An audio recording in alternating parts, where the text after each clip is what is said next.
everyone, it's Nina and welcome back to my channel. Today we are going to be doing my summer TBR.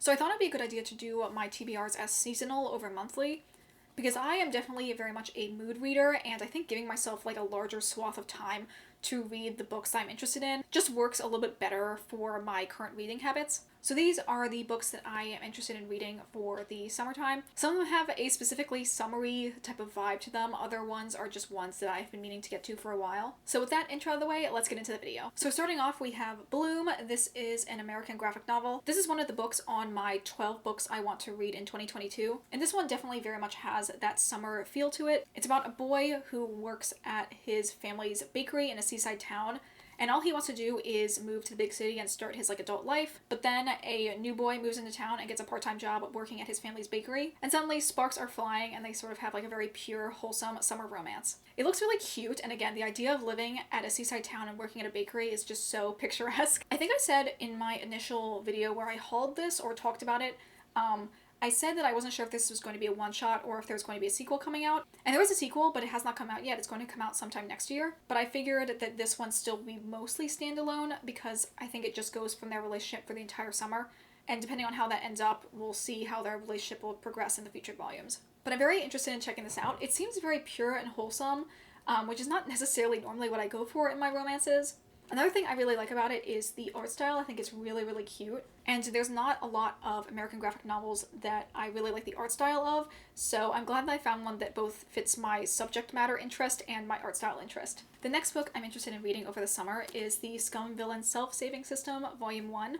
This is the first volume in the series of probably at least 3 volumes that are coming out for this series. And this is a Danmei novel, which is the Chinese boys love genre. This book is, from what I know, to be an isekai, which if you don't know, I guess anime or manga terminology, you probably don't know what that means. Basically, it's a scenario where someone from our world, the modern world, gets transported into a fantasy setting. And this one follows our main character who gets transported into the world of a webcomic that he's reading and takes over the body of the main antagonist of the story, and then I'm assuming is trying to find a way to get back to his own world, but at the same time is also forming a relationship with the main antagonist's protege. From what I know about this novel, it's a little bit more silly and kind of is more tongue-in-cheek and plays with a lot of the tropes that are common in this sort of historical, ancient Chinese setting. And I also know this is the shortest and the first of this author's works, so I figured this would be a good place to start. I also really like mentor and protege relationships, so I'm interested in seeing how that develops in this novel. The next book I want to talk about is Summer Suns by Lee Mandello. Do I think this necessarily fits the summery vibe I'm going for? I'm not necessarily sure. It does have summer in the title, so I figured I would include it in this list of books I'm interested in. From what I remember about the story, I'm pretty sure this is about the main character who is trying to look into the circumstances surrounding his either childhood best friend or childhood first love's recent suicide. He's pretty convinced it isn't actually a suicide and there's something else that went down. And when he goes to investigate, he meets a group of boys that his childhood friends was connected with. And these boys are all giving off some type of shady vibe. I think they also might have either some type of fantastical power or supernatural situation going on.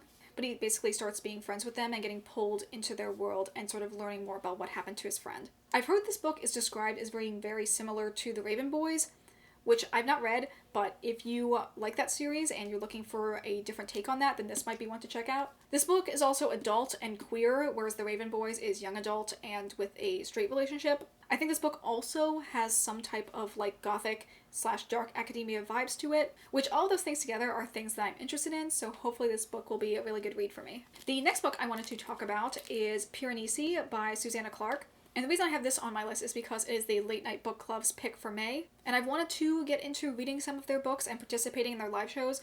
I already watch all of their YouTube channels, so it's just been a matter of time until I found a book that they were reading that I was also interested in. I do have to say, I thought that this book was going to be some type of Greek mythology retelling, given the name of the book and the overall design of it. But I'm pretty sure this book is literary speculative fiction. I did read a quick sample of it, and it seems quite confusing just going in blind, but at the same time I really liked the writing style and it definitely intrigued me, so I'm interested just picking this up and seeing how it goes. That being said, I don't really know that much about the plot. I'm assuming the main character is named Piranesi and maybe is a goat man. And the back of the book is blurreds by both Madeline Miller and Erin Morgenstern, so that does bode well for me liking it. And the last of the library books I want to show you guys is The Lucky List by Rachel Lippincott. This was another book that was on my 12 books to read in 2022, which was kind of picked somewhat arbitrarily before I decided I wanted to read a large swath of queer YA books. But this one in particular fits the summer season really well. From what I know, this is a sapphic YA that focuses on the main character whose mother has recently died. She, I think, moves to her father's hometown and starts reconnecting with her father's best friend's daughter. And her mother had left her a kind of like bucket list of things to do over the summer after she passed away. So the main character and her new friend just decide to set out and have this really magical summer doing all of the things on the bucket list. This one very much has like a, almost like rom-com, really like picturesque summer movie type of vibe to it. But I'll just add this as one of the many YA queer contemporaries that I've been reading lately. I haven't had a lot of great luck with a lot of the sapphic YA books I've been reading lately, so I'm hoping that this one is good. Okay, next we're going to talk about books that either haven't come out yet or like probably are just about to come out by the time that I upload this video. The first one is A Cruel and Fated Light by Ashley Shuttleworth. I'm currently, as of recording this video, in the middle of A Dark and Hollow Star, and this next book is the sequel to that comes out at the end of May. I'm really enjoying this book so far. It's definitely different from what I had expected initially, but I'm intrigued to see where the series goes. I'm pretty sure this is going to be a 4-book series, and I do want to continue to buy the physical releases as they come out. This book is a fae-centered story, which is the first fae-centered story I've ever read. So there's a lot of terminology I wasn't used to going into reading this book. But I think I've gotten the hang of it now, and I'm excited to kind of like use my knowledge from this book to inform my future like readings of this series. This first book mostly talks about the 4 main characters trying to hunt down this serial killer that's been killing half human, half fae individuals. And the second book from the blurb focuses much more on sort of like court politics.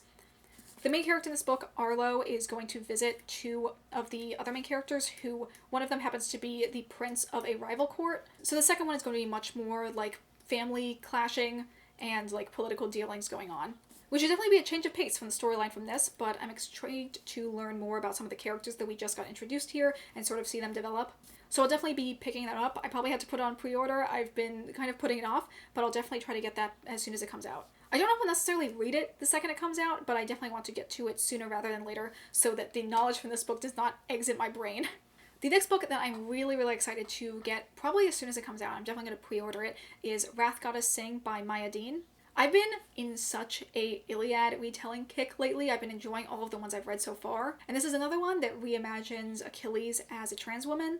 I found this completely randomly while I was like looking through Twitter, and it just sounds really, really good.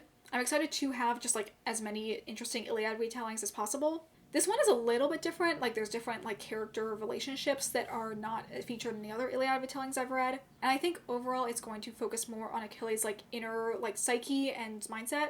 But yeah, it just seems really good. I love the cover design of it, and I'm pretty sure this is a debut author, so I'd love to give it a try. Okay, so the last set of books we're going to be talking about, I'm going to go through the audiobooks I hopefully will have coming up on my hold shelf in Libby.